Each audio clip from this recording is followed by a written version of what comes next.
очередной раз, что все было ошибкой, и шарик только был не ошибкой, и все остальное было ошибкой, но они поняли, возмущаться нельзя, и все. И до следующей недели все хорошо. Так, поэтому следующая песня, она о разлуках. Это самая сырая песня из всех этих.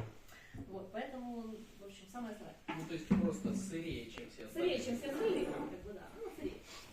Так, ну что ж, но мы решили, что мы ее все равно оставим. Ради любви. Ради любви. Так, ну что?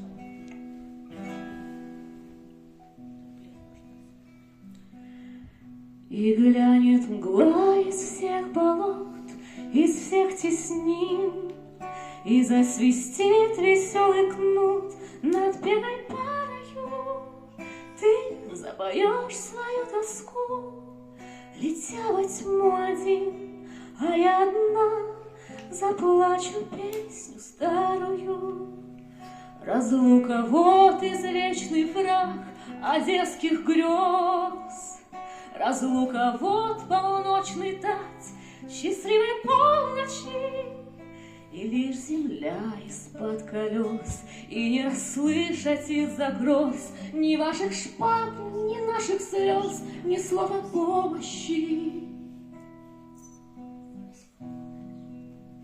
Какой беде из века в век обречены, какой нужде мы плачем дань, прощаясь с милыми.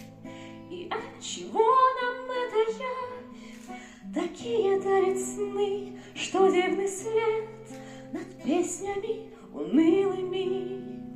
Быть может, нам не размыкать счастливых рук, быть может, нам распрячь коней навеки вечные.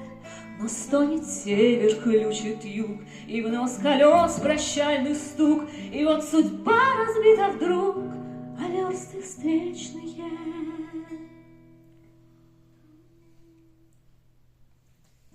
В этой песне еще можно сказать, что Кацман ушел в загул. Ну и, собственно говоря, финалочка.